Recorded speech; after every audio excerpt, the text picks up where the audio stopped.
여러분 안녕하십니까? 중앙선거방송토론위원회가 주관하는 2024년 제2차 정책토론회 진행을 맡은 참여연입니다. 그럼 오늘 각 정당을 대표해서 나와주신 7분의 토론자를 소개해드리겠습니다. 사회민주당 한창민 대표입니다.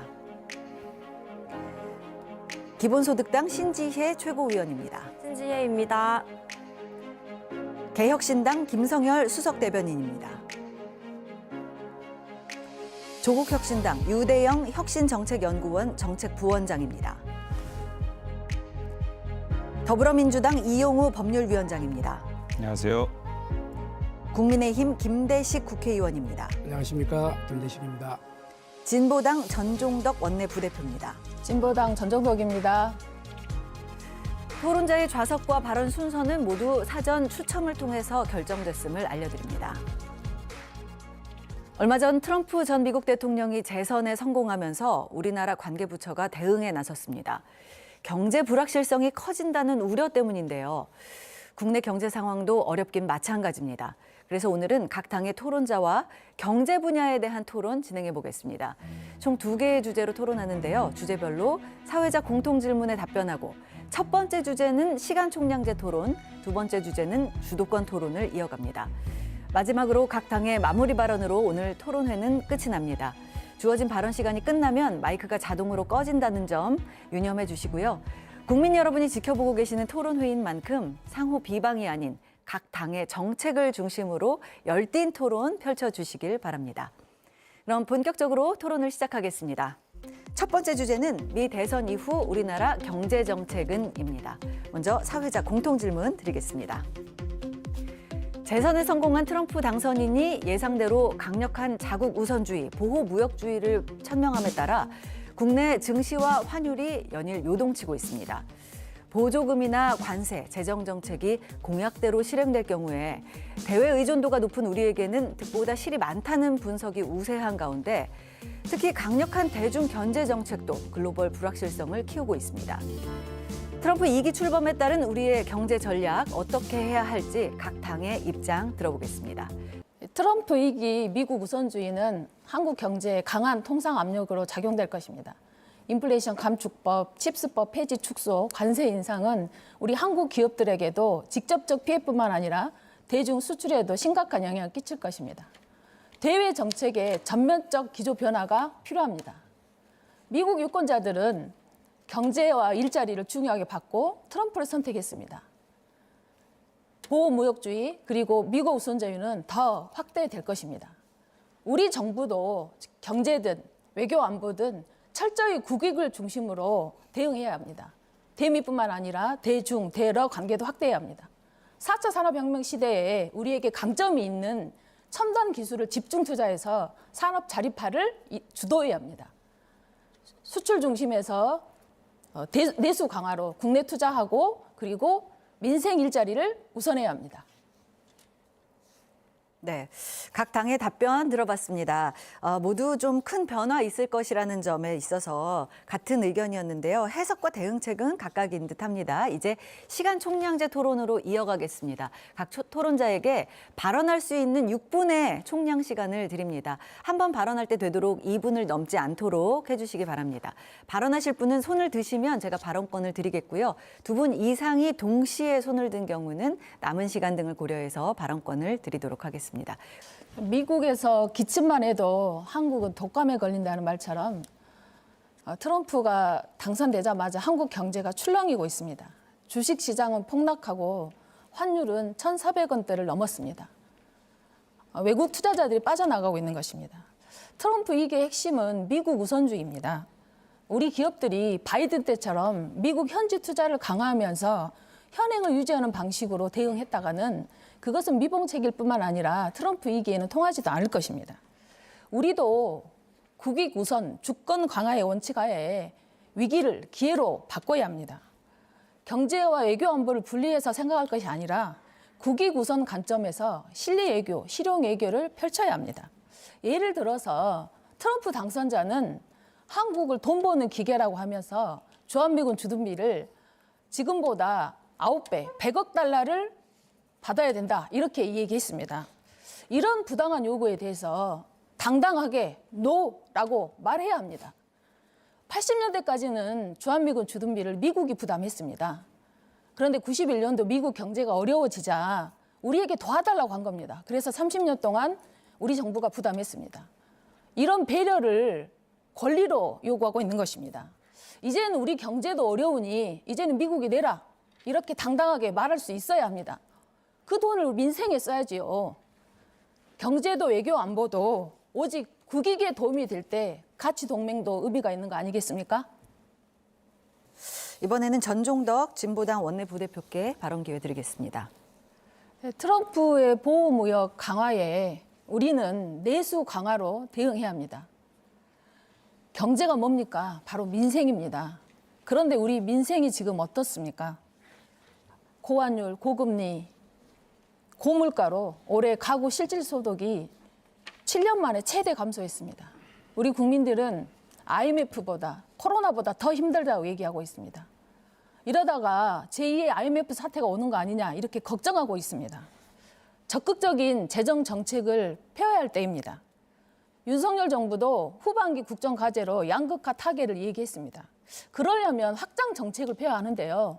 윤석열 정부의 부자 감세로 올해만도 30조 원의 세수가 감소했습니다. 부자 감세 정책부터 철회해야 합니다. 윤석열 정부의 부자 감세로 인해서 지방예산, 기후예산, 농업, 복지예산이 다 깎였습니다. 지방교부세는 11조 원 대폭 감소했고 5년 동안 83조 7천억 원의 세수 결손이 있을 것으로 예상됩니다. 부자 감세에 있어서는 민주당도 동참해 금투세는 시작도 해보기 전에 폐지 위기에 놓였습니다. 정부는 세수 결손을 막는다고 환율 방어에 써야 할 웨펀 기금을 끌어다 쓰겠다 하고 있습니다. 지난해에도 이미 19조를 끌어다 썼습니다. 결국 1%로 부자들만 혜택을 보고 그 피해는 서민들이 감당하고 있는 것입니다. 부자 감세를 처리하고 민생을 살려야 합니다. 그리고 소득이 있는 곳에 과세를 실현해야 합니다. 질문에 대한 답변에 이어서 의견을 주셨습니다. 진보당 전종덕 원내부대표께서 발언 신청하셨습니다. 말씀하시죠. 트럼프의 미국 우선주의 정책에 맞서서 정부의 이 안일한 인식에 대해서 조용한 외교로 우리 한국의 상황과 조건을 잘 설명해서 설득을 해서 이런 방식의 안일한 대응에 대해서 저도 문제 지적을 드리고요. 정부의 대응에 있어서 내수 경제를 어떻게 살릴 것인지, 민생 경제를 어떻게 살릴 것인지에 대해서는 잘 보이지 않습니다. 우리 국민들은 고물가, 고금리, 또 실질 임금 삭감에 내수 경기 위축까지 극심한 민생 위기에 처해 있습니다. 자영업자들은 불황 속에서도 높은 임대료를 내야 하고 또 본사에 수납금을 납부해야 되고 지금 고금리 상황에서 폐업과 유지 사이에서 줄타기를 하면서 투잡, 쓰리잡을 해가면서 생계를 유지하고 있습니다. 지난해 폐업을 신고한 자영업자가 100만 명에 육박합니다. 올 2분기 자영업자 대출은 1,060조입니다. 전체 연체액도 16조 5천억으로 대출도 연체도 코로나 이전보다 3배가 증가했습니다. 연체율도 2배나 증가했습니다. 더 심각한 것은 다중채무자의 대출 잔액이 753조입니다. 자영업자의 71%가 다중채무자입니다. 이런 고금리 상황에서 이 채무자들은 사채 시장으로 발길을 옮길 수밖에 없는 상황에 놓여 있습니다. 이렇게 소상공인들은 대출에 연체에 이렇게 고통을 받고 있는데 은행들은 예대차 최대 수익을 내서 성과급 잔치를 벌이고 있습니다. 횡재세 도입은 여전히 유효한 내용입니다. 소상공인들의 임대료 부담을 낮춰주고 가맹점주의 최저 수익을 보장하고 신용 대사면을 통해서 소상공인을 살려야 합니다. 자, 노동자들은 어떻습니까? 노동자 실질 임금이 2년 연속 감소했습니다. 정부가 친기업 반노동 정책을 펴는 동안 정규직은 1년 전보다 14만 7천 명이 줄였고 비정규직은 23만 명이 늘었습니다. 정규직과 비정규직의 임금 차이도 네, 시간이 8천 명으로 네, 시간이 많이 가서 일단 음소거 됐습니다. 네, 민생 경제를 살려야 합니다. 자영업자뿐만 아니라 노동자들도 실질 임금이 감소를 했고 노동자들의 임금 격차가 더 커지고 있습니다. 노동자들의 노동 기본권이 보장되고 교섭력이 강화되어야 노동자들의 일터가 바뀌고 노동자들의 삶이 좋아질 수 있습니다. 그런 의미에서 노조법 2, 3조는 민생 법안입니다. 반드시 통과되어야 합니다. 24년 제2차 정책 토론회를 시청하고 계십니다. 자, 두 번째 토론 주제로 넘어가겠습니다. 바로 정년 연장과 청년 고용, 일자리 문제 해법은입니다. 사회적 공통 질문에 답변한 후에 이번에는 주도권 토론으로 진행하겠습니다. 먼저 사회적 공통 질문 드리겠습니다. 우리나라는 당장 내년부터 인구의 20%가 65세 이상인 초고령 사회로 진입하게 되면서 노인 빈곤과 연금 고갈 해결이 국가적 과제가 되고 있습니다. 이를 해결할 수 있는 방법 중에 하나가 더 오래 돈을 벌 수 있도록 정년을 연장하는 거지만 이는 또 기업의 인건비 부담 증가와 청년 채용 감소라는 부작용을 안고 있어서 신중한 접근이 필요합니다. 정년 연장과 청년 고용, 이 두 목표가 조화를 이룰 수 있는 방법은 있는지 각 당의 입장을 들어보겠습니다. 진보당 전종덕 원내부대표 답변 주시죠. 네, 정년 연장은 국민연금과 수령 불일치 문제를 해결하고 OECD 노인 빈곤율 1위인 우리나라의 불평등 문제와 불안정 일자리 문제를 해결하는 방법이기도 합니다. 청년 고용을 확대하기 위한 일환으로 임금 피크제가 도입됐었죠. 네, 임금 피크제 도입 결과 청년 고용은 거의 늘어나지 않았고 고령자 임금 삭감만 그런 결과로 나왔습니다. 문제는 정년 연장이든 청년 고용이든 기업들이 비용을 아끼기 위해서 저임금의 비정규직, 나쁜 일자리만 내놓는 데 있습니다. 임금과 노동 조건 후퇴 없는 정년 연장을 법제화해야 합니다. 그리고 청년 일자리도 국가가 양질의 일자리를 제공하고 청년들에게 일할 권리를 보장해줘야 합니다. 청년 국가 책임자와 같은 그리고 노동하기 좋은 그런 나라를 만드는 것이 진보당의 입장입니다. 더불어민주당 이용우 법률위원장 주도권 토론 시작하겠습니다. 네, 김대식 의원님께 여쭤보겠습니다. 우리보다 정년제 도입이 앞선 일본의 경우에 지금 현재 우리나라와 같이 만 60세 이상 정년 의무 조항이 있고요. 또 이와 연동해서 65세까지 고용 의무 조항, 그래서 세 가지 중에 하나를 선택하도록 하고 있습니다. 첫 번째는 65세까지 재고용을 하거나 계속 고용을 하거나 또는 정년을 연장하거나 또는 정년을 폐지하거나 이 셋 중에 하나를 선택해서 만 65세까지 고용을 유지하도록 의무화하고 있습니다. 그래서 사실상 만 65세 정년제다 이렇게 평가받고 있는데요. 그럼에도 불구하고 이 선택지를 이렇게 주다 보니까 일본의 경우에는 70%가 재고용 방식, 소위 계약직 재고용 방식으로 지금 운영이 되고 있는 상황입니다. 국민의힘의 정년 연장과 관련된 입장이 좀 불분명해 보입니다. 당내에서 이러저런 의견들이 제출되고 있긴 하지만 어떤 확정적인 의견은 없는 것 같고요. 또 발의된 법안도 정년 연장과 관련된 본격적인 법안은 발의된 게 없는 것 같습니다. 정부가 최근에 하반기 경제정책 방향 발표하면서 정년 연장 논의하겠다 이렇게 발표는 했지만 구체적인 내용은 없고요. 경사노위에서도 이 부분과 관련해서 계속고용위원회에서 지금 논의를 하고 있지만 내년 초에 일정한 결론이 나겠지만 어떤 결론이 날지 알 수는 없고 정부는 그 결론을 좀 보겠다 이런 입장인 것 같습니다.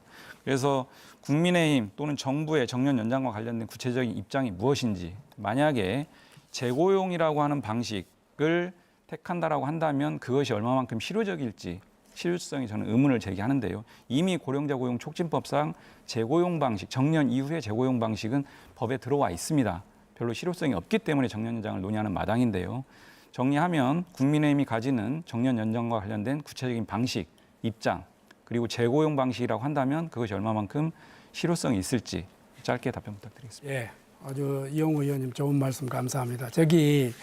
일본은 원래 종신고용제였죠. 그러다 보니까 이제 시대적 변화 또 국제적인 변화가 있기 때문에 65세까지 고용 의무 이렇게 된 거는 오히려 일본 기업의 입장에서는 상당히 좀 유리한 편으로 이렇게 갔죠. 그러나 지금 일본은 거의 재고용 입장으로 가는 겁니다. 왜 그러냐면 기업의 이런 부담을 좀 덜어드리기 위해서 그렇게 갔고, 그래서 우리 지금 김희상 의원하고 우리 지금 격차 해소 특별위원회에서 이 정년 연장 개정안을 지금 준비하고 있는 것을 자녀 2명 이상 근로자가 정년 이후에 1년 이상을 재고용한다. 그리고 자녀 3명 이상의 경우에는 2년 이상을 재고용한다 하는 이런 그 네. 방침으로 우리 당의 방침이 서가 추가적으로 또 있다는 답변 말씀을, 듣겠습니다. 드립니다. 일단 구체적인 국민의힘과 정부의 어떤 정년연장 관련 입장은 아직 없는 것으로 이해가 되고요. 우리 진보당의 전종덕 의원님께 한번 여쭤보겠습니다. 저는 아까 우리 개혁신당에서 말씀도 주셨지만 정년연장이 청년 고용과 상충된다 동의하지 않습니다. 중소기업, 지방제조업 여전히 고령층 노동이 필요하고 오히려 청년 구인난에 시달리는 상황이고요. 공공기관과 대기업 자꾸 상충 논리를 제시하시는데요. 어떤 연구 결과도 그렇게 확정적으로 도출된 연구 결과가 없습니다. 대기업이라든지 또는 재계에서 정년연장 또는 고령층 고용을 했을 때 신규 고용 창출하지 않겠다, 못한다 이런 말씀들을 하시는 것은 매우 책임성 없는 발언이다. 저는 심지어 매우 잘못된 발언이다, 잘못된 태도다 이렇게 말씀드리고요. 사회적 책임을 다해야 되는 입장에서 이 새롭게 제기된 전 사회적인 이 저출생 초고령화 문제에 대해서 대기업도 책임감 있게, 재계도 책임감 있게 나서야 된다 이런 말씀 드리고요.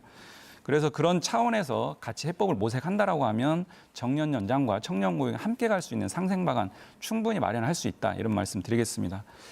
그리고 임금 피크제 또는 임금 체계 변경, 임금 체계 변경 중에 직무급을 말씀하십니다. 이 두 개는 구분돼야 됩니다. 임금 체계에서의 직무급과 임금 피크제는 전혀 다른 내용이고요. 임금 피크제가 별로 실효성이 없었다라고 하는 것은 많은 말씀 주셨습니다. 직무급제 도입은요, 정년 연장과 연동해서 얘기할 수 있는 부분이 아닙니다. 직무급제는 전체 임금 체계를 변동시키는 굉장히 큰 사안이기 때문에 정년 연장과 논리 필연적으로 연관되는 문제가 아니다.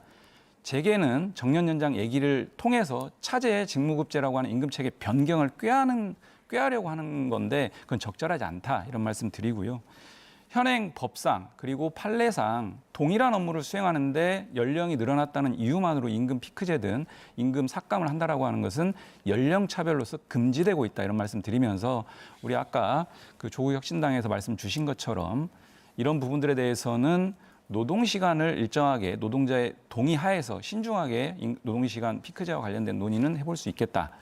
철저하게 노동자의 동의 신청을 전제로 해야 되겠다 이런 말씀 드리고 또 만약 직무 재배치를 한다라고 한다면 그 직무 재배치에 따른 임금 책정 이런 부분들도 논의해 볼 수 있겠다.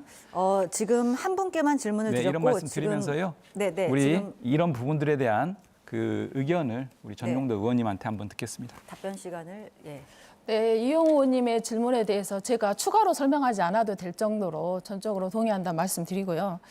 그 노동시간 피크제 관련해서는 정말 신중하게 한다면 신중하게 접근해야 되고 이 부분은 상당히 많은 토론과 논의 이런 수계 과정이 좀 필요한 문제라고 생각합니다. 한국의 노동시간은 세계적으로 장시간 노동 2위 국가입니다. 지금도 노동시간이 너무 길어서 노동자들이 노동 현장에서 과로사로 이렇게 건강 위협을 받으면서 노동을 하고 있습니다. 앞에서 언급했던 것처럼 노동 시간을 줄여서 일자리를 나누고 소득을 보장하는 방식으로. 시간이 다 됐습니다. 진보당 전종덕 원내부대표 주도권 토론 시작하겠습니다. 네, 이용호 의원님께 질문 드리겠습니다. 김문수 노동부 장관은 정년 연장을 임금 피크제와 마치 패키지처럼 도입해야 된다 이렇게 이야기를 했고요. 경사노위에서는 지금 논의가 진행 중인데 노동계에서는 법정 정년 연장을 그리고 경영계에서는 정년 후에 촉탁직 등 재고용을 이야기하고 있고 정치권에서도 단계적 인상을 얘기하고 있습니다.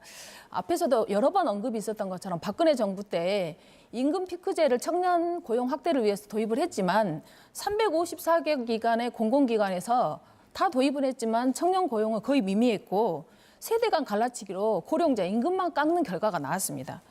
이 윤석열 정부가 최근에 노동부에서 전반기 성과 보고를 했는데요. 그 자리에서 정년 연장과 관련해서 직무급제 개편과 52시간 예외 조항을 포함해서 임금 피크제까지 포함해서 장시간 이것을 정년 연장의 전제 조건으로 달았습니다. 그러니까 저는 지금 직무급제 개편은 여러 아까서도 우려를 지적을 했지만 정확한 기준이나 직무급제 개편은 결국은 임금을 깎는 제도이기 때문에 이거는 기본적으로 안 된다고 보고요. 주 52시간 외의 적용과 관련해서도 지금 노동시간 특례 조항에 의거해서 지금 52시간에 12시간을 포함해서 60시간 이상 근무를 하고 있는 조건입니다. 그럼에도 불구하고 윤석열 정부가 정년 연장이 전제 조건으로 직무급제 개편과 52시간 외의 학대 그리고 임금 패키지를 추진하는 것은 패키지를 추진하는 것은 정년 연장을 이유로 노동 조건을 저하하기 위한 그런 수단으로 쓰는 것이 아니냐는 저는 의혹이 있습니다. 이에 대해서 어떻게 생각하십니까? 저한테 질문이죠? 아니 저 유영 의원님께 질문 드렸습니다.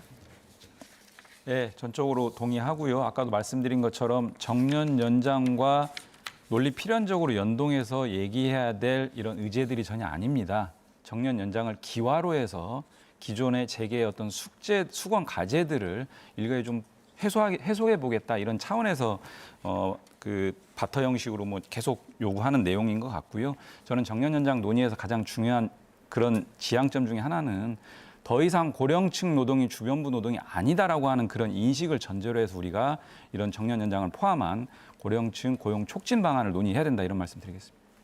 네, 정년 연장은 연금 수령과 연계해서 재고용이 아닌 65세까지 법적으로 연장하는 법제화가 필요하다고 봅니다.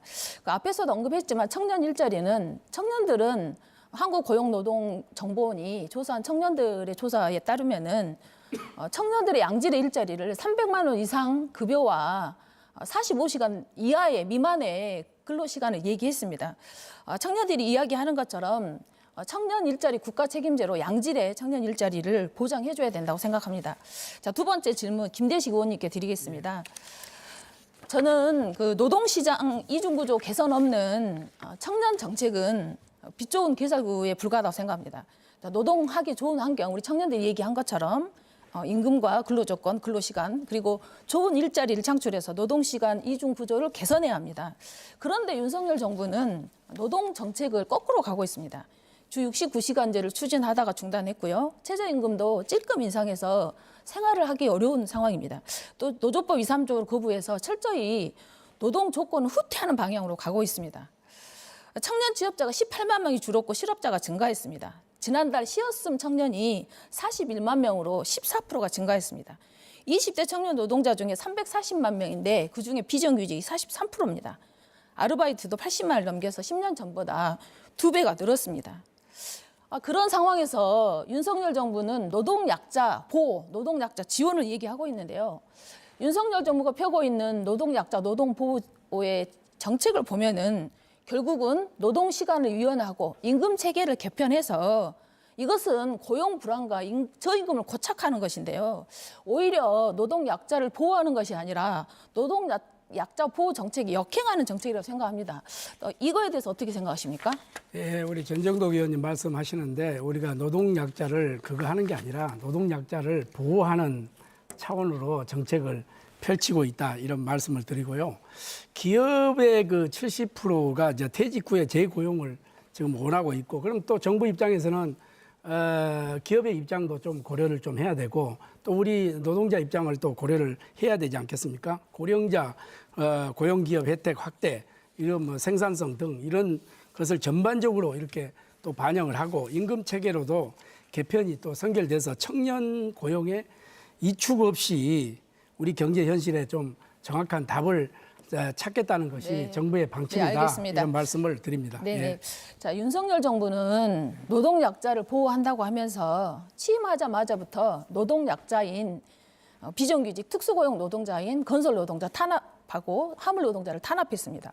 얼마 전에는 전태일 열사 정신을 기리는 노동자 집회에 경찰이 폭력적으로 난입해서 노동자들을 두드려 팼습니다. 그 노동자들이 바로 노동약자들입니다.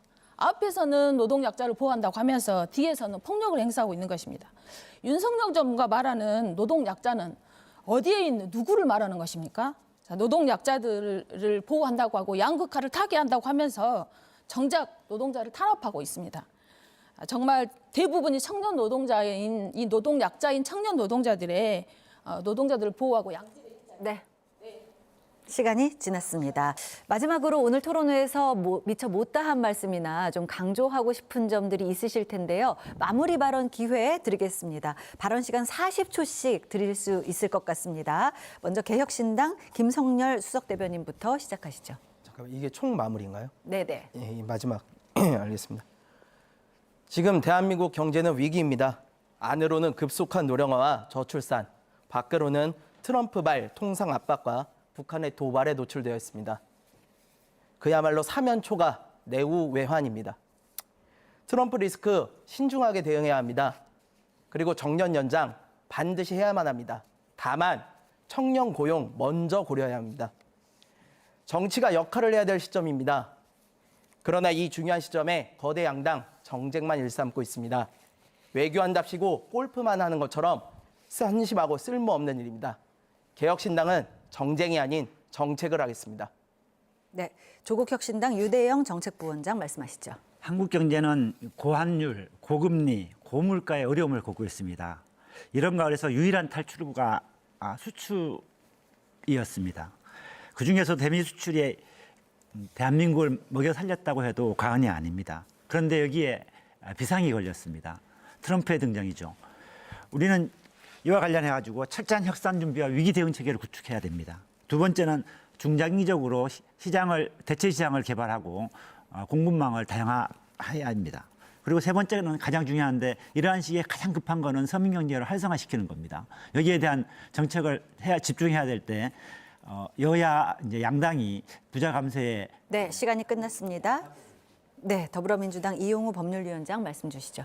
예, 트럼프 위기, 슈퍼 트럼프 시대를 예고하고 있습니다. 구체적인 방안으로 실효성 있는 대책을 마련해서 실천해야 될 시점인데 윤석열 정부의 대책, 국민의힘의 대책, 오늘 토론회에서 됐습니다. 정년 연장, 피할 수 없는 과제, 오늘 대체적으로 이견이 없는 것 같습니다. 정년 연장과 청년 고용을 상충하는 것처럼 얘기하는 방식은 논의를 왜곡하고 올바른 해법을 도출하기 어렵게 만듭니다. 충분히 상생할 수 있는 해법 마련할 수 있다 이렇게 말씀드리고요. 재계에서 주장하는 재고용, 사실은 정년 연장하지 않겠다는 말과 같습니다. 그런 방식의 입장보다는 정년 고용의 올바른 정착 방안을 제시하고 토론해야 됩니다. 네, 국민의힘 김대식 국회의원 발언하시죠. 예, 존경하는 국민 여러분, 토론 잘 보셨습니까? 많은 분들이 걱정하고 있습니다. 국민 여러분들 걱정 잘 합니다. 잘 하도록 하겠습니다. 정년 연장과 청년 고용, 트럼프 2기 시대의 보호무역과 글로벌 공급망 재편, 오늘 논의된 모든 주제의 중심에는 결국 민생, 국민의 삶에 있습니다. 정부 여당으로서 국민의힘은 국민의 먹고 사는 문제에 힘쓰도록 하겠습니다. 정부를 이해하고 믿고 한번 믿어봐 주십시오. 열심히 하도록 그렇게 하겠습니다. 감사합니다. 네, 진보당 전종덕 원내부대표 말씀하시죠. 네, 국민 여러분 얼마나 힘드십니까? 트럼프 2기를 앞두고 그 위기감이 더 클 것입니다. 내수 활성화와 산업 자립화로 경제를 살려야 합니다. 우리 사회의 가장 심각한 불평등 양극화를 해소해야 합니다. 세계 불평등 연구소는 불평등은 정치적 선택의 문제이지 불가피한 것이 아니라고 했습니다. 정치가 누구를 위한 정치이냐에 따라서 국민의 삶과 민생이 바뀝니다. 국민위에 군림하는 정권을 내리고 정치개혁과 민생 경제 대전환을 이루는 개헌을 통해서 불평등 사회를 근본적으로 바꿔야 합니다. 진보당이 사회 대전환의 추동력이 되겠습니다. 네. 고맙습니다. 네, 사회민주당 한창민 대표 말씀하시죠. 이 토론회 끝에서 지난 7일 있었던 대통령 담화를 이야기하지 않을 수 없습니다. 그때 대통령은 이야기했죠. 우리 경제가 기지개를 펴고 있고 앞으로 더 나아질 거다. 장밋빛 전망을 내놨습니다. 이 인식에서 굉장히 암울해졌고 가장 위기감을 느꼈습니다. 우리 청년 고용 문제와 초고령 일자리 문제, 그리고 김건희 리스크와 명태균 리스크에서 발생했던 여러 가지 국정농단에 따른 경제적인 불안감, 대외 경제적인 상황에 따라 가지고 그것을 우리가 개선하기 위한 여러 가지 노력들, 대한민국의 경제를 살리기 위해서는 이 리스크를 먼저 없애야 됩니다. 정권 퇴진이 그 방법 중에 하나라고 저는 강력하게 강조하고 싶습니다. 기본소득당 신지혜 최고위원 말씀하시죠. 윤석열 정부 실책 너무나 많습니다. 국정농단 공천 개입으로 헌법을 어겼다는 증거가 차고 넘칩니다. 이 자체로도 무자격인 대통령이 이념과 기분에 따라 외교하며 국익을 놓치고 민생마저 위협하면서 R&D 예산도 삭감해서 대한민국의 미래마저 흔들고 있습니다. 존경하는 국민 여러분, 기업에는 각종 혜택을 몰아주면서 국민은 각자 도생하라는 정부를 멈춰주십시오. 기술 경쟁 시대에 기술 발전에 과감하게 투자해서 그 수익을 국민 모두에게 나누는 새로운 정부를 국민의 손으로 만드는 길에 함께 나서 주십시오. 기본소득당이 늘 앞장서겠습니다. 감사합니다. 네, 7분의 마무리 발언까지 모두 들었습니다. 각 당의 우리나라 경제 정책에 대한 의견과 일자리 문제 해법, 시청자 여러분은 어떻게 보셨습니까? 불확실성의 시대에 대비하려면 정치권뿐만 아니라 우리 사회 모두 오늘처럼 좀 토론하는 자리가 필요할 것 같습니다.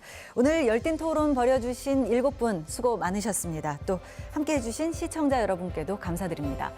중앙선거방송토론위원회가 주관하는 올해 정책토론회는 오늘이 마지막입니다. 2025년 역시 2차례 정책토론회가 개최될 예정인데요. 내년에 있을 정책토론회도 시청자 여러분의 관심과 시청을 바라면서 2024년 제2차 정책토론회 여기서 모두 마칩니다. 여러분 고맙습니다.